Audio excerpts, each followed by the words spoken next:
Super കപ്പിന്റെ group സ്റ്റേജിലെ മാത്രമേ സ്ക്വാഡിൽ ഇപ്പോൾ നിലവിലുള്ളൂ. സ്പോർട്ടിംഗ് ക്ലബ് ഡൽഹി എന്ന് പറയുന്ന ഒരു ടീം എങ്ങനെ എവിടെ നിന്ന് രൂപപ്പെട്ടു എന്ന് പറഞ്ഞു കഴിഞ്ഞാൽ നമുക്കറിയാം.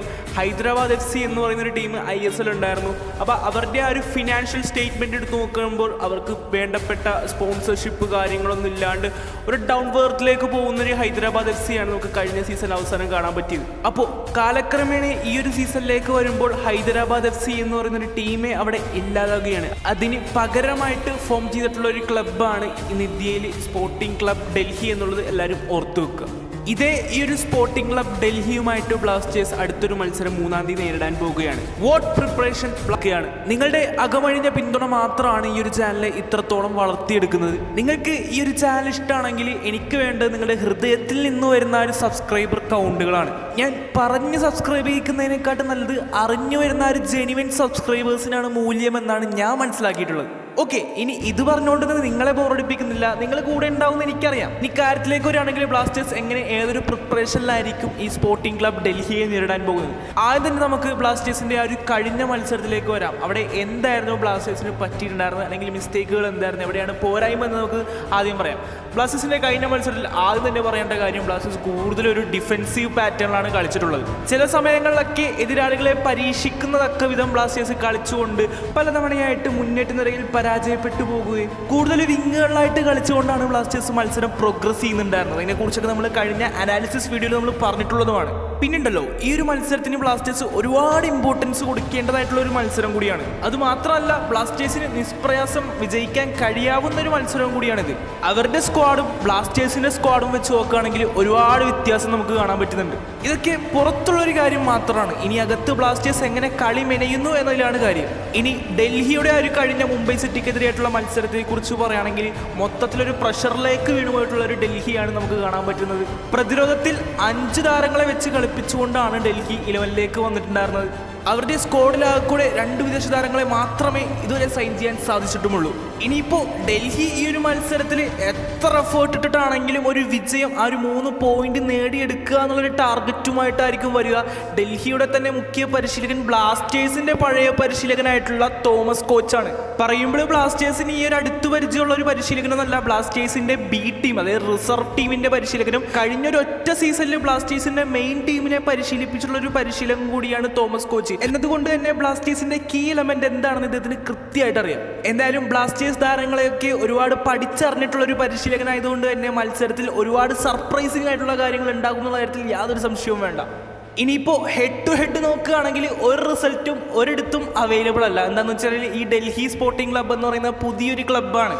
ഹൈദരാബാദിന് പകരമായിട്ട് ഇന്ത്യയിലേക്ക് വന്നിട്ടുള്ള ഒരു ക്ലബ്ബാണ്. എന്ന് വെച്ച് ഹൈദരാബാദിന്റെ സ്റ്റാറ്റ് വെച്ചിട്ടോ അതിന്റെ ഹെഡ് ടു ഹെഡ് നോക്കിയിട്ടൊന്നും യാതൊരു കാര്യമില്ല.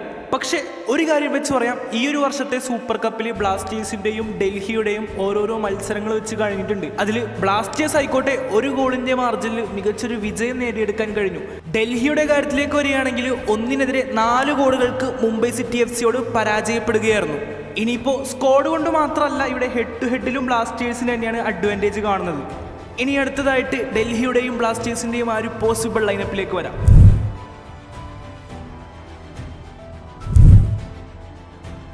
സ്പോർട്ടിംഗ് ക്ലബ് ഡൽഹിയുടെ മുഖ്യ പരിശീലകനായിട്ടുള്ള തോമസ് കോച്ച് ഈ ഒരു ടീമിനെ അണിയിച്ചൊരുക്കാൻ പോകുന്ന ഒരു ഫോർമേഷൻ എന്ന് പറഞ്ഞു കഴിഞ്ഞാൽ 3-5-2 ഫോർമേഷനിലാണ്. അതായത് വിങ് ബാക്കുകൾ കയറി ഇറങ്ങി കളിക്കേണ്ട ഒരു ഫോർമേഷനിലാണ് ഈ ഒരു ടീമിനെ അണിയിച്ചൊരുക്കാൻ പോകുന്നത്. അങ്ങനെ നമ്മൾ കഴിഞ്ഞ മത്സരം പോലെ തന്നെ ഒരു 5-man ഡിഫൻസിലേക്ക് രൂപപ്പെടും. ചുരുക്കം പറഞ്ഞാൽ ബ്ലാസ്റ്റേഴ്സിന് ഈ ഒരു 5 പ്രതിരോധ താരങ്ങളെയും കൂടി മറികടന്നിട്ട് വേണം ഗോൾ അടിക്കുവാനായിട്ട്. ഇനി ഡൽഹിയുടെ ആ ഒരു മുഴുവൻ 11ലേക്ക് വരികയാണെങ്കിൽ ഗോൾ കീപ്പറായിട്ട് കേരള ബ്ലാസ്റ്റേഴ്സിന്റെ തന്നെ കഴിഞ്ഞ സീസണിലെ 3ാമത്തെ ഗോൾ കീപ്പറായിട്ടുള്ള കരൺജിത്ത് സിംഗ് ആണ്. കരൺജിത്ത് സിംഗിനായിക്കോട്ടെ കഴിഞ്ഞ മുംബൈ സിറ്റിക്കെതിരെയായിട്ടുള്ള മത്സരത്തിൽ 4 ഗോളുകളാണ് വഴങ്ങേണ്ടി വന്നിട്ടുള്ളത്. ഇനി പ്രതിരോധത്തിലേക്ക് വന്നു കഴിഞ്ഞാൽ 3 സെൻട്രൽ ബാക്ക് താരങ്ങളാണ്. ഒന്ന് ബ്രസീലിയൻ താരമായിട്ടുള്ള റഫേൽ ബ്രൊഗ്വേറും, പിന്നെ അലക്സ് സജിയും, മറ്റൊന്ന് സൻഡോംബ സിംഗുമാണ്. ഇനി ഡിഫൻസീവ് ഫുൾ ബാക്കായിട്ടും അറ്റാക്കിംഗ് ഫുൾ ബാക്കുമായിട്ടും അങ്ങ് റൈറ്റ് ബാക്കിൽ മുഹമ്മദ് റാഫിയും ലെഫ്റ്റ് ബാക്കിൽ ഹാങ്ഷിങ്ങുമാണ്. ഇനി അറ്റാക്കിംഗ് മിഡ്ഫീൽഡിൽ ആൻഡ്രേ ജോർഡി ആൽബയും ഒപ്പം ഫോർമർ കേരള ബ്ലാസ്റ്റേഴ്സ് താരമായിട്ടുള്ള ആയുഷ് അധികാരിയും പിന്നെ ഐസക് വാൻമൻ സ്വാൽമയുമാണ്. ഇനി സെൻട്രൽ ഫോർവേഡായിട്ട് 2 താരങ്ങളാണ്. ഒന്ന് മുർഗോക്കറും മറ്റൊന്ന് ലാൽറോ ചേനയുമാണ്. ഈ ഒരു 11-ൽ ഡിഫൻസീവ് മിഡ്ഫീൽഡറായിട്ടുള്ള ബ്രസീലിയൻ താരമായിട്ടുള്ള ജോർഡി ആൽബനെ ഒഴിച്ചു നിർത്തി കഴിഞ്ഞാലും അല്ലെങ്കിൽ സെൻട്രൽ ബാക്ക് ആയിട്ടുള്ള റാഫേലിനെ ഒഴിച്ചു നിർത്തി കഴിഞ്ഞാലും ബാക്കിയെല്ലാം ഇന്ത്യൻ താരങ്ങളുമായിട്ടാണ് ഡൽഹി FC ഇറങ്ങാൻ പോകുന്നത്. ഇത്രയൊക്കെ ഒരു വലിയൊരു അഡ്വാൻറ്റേജ് ബ്ലാസ്റ്റേഴ്സിന് ഉണ്ടായിട്ടും എങ്ങനെ ഇനി ഈ ഒരു ടീമിനെ മറികടക്കുന്നുള്ളതാണ് നമുക്കിനി കണ്ടറിയേണ്ടതായിട്ടുള്ളൊരു കാര്യം.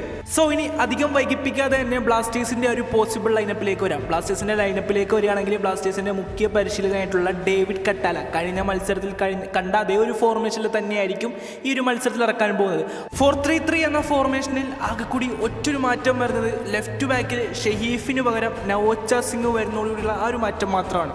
ഇനി മുഴുവനായിട്ട് വരികയാണെങ്കിൽ ഗോൾ കീപ്പറായിട്ട് നോറ ഫെർണാണ്ടസും ഇനി പ്രതിരോധത്തിൽ സെൻട്രൽ ബാക്കായിട്ട് ജുവാൻ റോഡ്രിഗസും ഒപ്പം ബികാഷ് ഷുംയാമുമാണ്. കഴിഞ്ഞൊരു മത്സരത്തിൽ ഭയങ്കര ബ്രില്യൻ്റ് ആയിട്ടുള്ളൊരു പെർഫോമൻസ് ആണ് ജുവാൻ റോഡ്രിഗസ് ബ്ലാസ്റ്റേഴ്സിനായിട്ട് കാഴ്ചവെച്ചിട്ടുള്ളത്. ബ്ലാസ്റ്റേഴ്സിൻ്റെ ആ കഴിഞ്ഞ മത്സരത്തിൽ ആ ഒരു ഗോൾ എന്ന് നോക്കിയാൽ മതി. ആ പ്രതിരോധത്തിൽ നിന്നും സെൻട്രൽ ഫോർവേഡിലേക്ക് എത്തിയ ഒരു ബോൾ ഒരു സ്പാനിഷ് സ്റ്റൈൽ തന്നെയാണ്. അതും ആ ഒരു സ്പാനിഷ് താരങ്ങൾ തന്നെയാണ് ആ രണ്ട് ആക്രമണങ്ങൾക്ക് മുനിയൊടിച്ചിട്ടുള്ളത്. തീർച്ചയായിട്ടും ജുവാൻ റോഡ്രിഗസിൻ്റെ ആ ഒരു ബ്രില്യൻസും കോൾഡോബിയറ്റയുടെ ഫിനിഷിങ്ങും കൂടി ആയപ്പോൾ എന്താ രസമല്ലേ കാണാൻ. ഓക്കെ, ഇനി വിങ് ബാക്കുകളിലേക്ക് വരികയാണെങ്കിൽ റൈറ്റ് വിങ് ബാക്കിൽ സന്ദീപ് സിംഗും ലെഫ്റ്റ് വിങ് ബാക്കിൽ ഒരു ചേഞ്ച് വരികയാണ്. ഷെഹീഫിന് പകരം നവോച്ച സിംഗ് ആണ് അവിടെ വരുന്നത്. ഇനി 4-3-3 എന്ന ഫോർമേഷനിൽ രണ്ട് ഡിഫൻസീവ് മിഡ്ഫീൽഡറായിട്ട് മലയാളി താരമായിട്ടുള്ള വിപിൻ മോഹനനും ഒപ്പം ഡാനിഷ് ഫറൂഖുമാണ്. ഇനി അറ്റാക്കിംഗ് മിഡ്ഫീൽഡർ ആയിക്കോട്ടെ ഉറുഗ്വേൻ താരമായിട്ടുള്ള അഡ്രിയാൻ ലൂണയാണ് വരുന്നത്. ഇനി മുന്നേറ്റ നിരയിലാണെങ്കിൽ വിങ്ങുകളായിക്കോട്ടെ റൈറ്റ് വിങ്ങിൽ കൊറൂസിംഗും ലെഫ്റ്റ് വിങ്ങിൽ മോസ്റ്റ് പ്രോബബിളി നിഹാൽ സുധീഷ് ആയിരിക്കാം. അല്ലെങ്കിൽ ഒരു പ്രയോറിറ്റി ആയിട്ട് നമ്മൾ കരുതേണ്ട ഒരു താരം ബ്ലാസ്റ്റേഴ്സിന്റെ പുതിയ പോർച്ചുഗീസ് താരമാണ്. പറയുന്നത് ടിയാഗോ ആൽബസിനെ കുറിച്ചാണ്. കഴിഞ്ഞൊരു മത്സരത്തിൽ ഇറക്കാനത് അല്ലെങ്കിൽ ബെഞ്ചിൽ പോലും ഇരുത്താനതിൻ്റെ ഒരു കാരണം എന്താണെന്ന് വെച്ചാൽ ചെറിയൊരു പരിക്കെന്ന് വേണമെങ്കിൽ പറയാം. അങ്ങനെ ഒരു ചെറിയൊരു സംഭവം ടിയാഗോ ആൽബസിൽ രൂപപ്പെട്ടതായിട്ട് ക്ലബ്ബ് കണ്ടു എന്ന് പറയുന്നുണ്ട്. അപ്പോൾ അതിൽ നിന്നൊക്കെ ഒരു മുക്തി നേടിക്കോട്ടെ റെസ്റ്റ് കൊടുക്കാമെന്ന് വെച്ചുകൊണ്ടാണ് കഴിഞ്ഞൊരു മത്സരത്തിൽ ടിയാഗോ ആൽബസിനെ 11ലോ അല്ലെങ്കിൽ ബെഞ്ചിലോ ഇരുത്താനത്. പക്ഷേ നിലവിലിപ്പോൾ ഇദ്ദേഹത്തിന് പറയാനായിട്ട് വേറെ കുഴപ്പങ്ങളോ കാര്യങ്ങളോ ഇല്ല എന്നതാണ് എനിക്കിപ്പോൾ അറിയാൻ കഴിഞ്ഞിട്ടുള്ളത്. അങ്ങനെയാണെങ്കിൽ ഒരുപക്ഷെ ലെഫ്റ്റ് വിങ്ങിൽ ഒരുപക്ഷെ നിഹാൽ സുധീഷിന് പകരം ടിയാഗോ ആൽബസ് 11ലേക്ക് വരാനുള്ള ചെറിയൊരു പോസിബിലിറ്റി കാണുന്നുണ്ട്.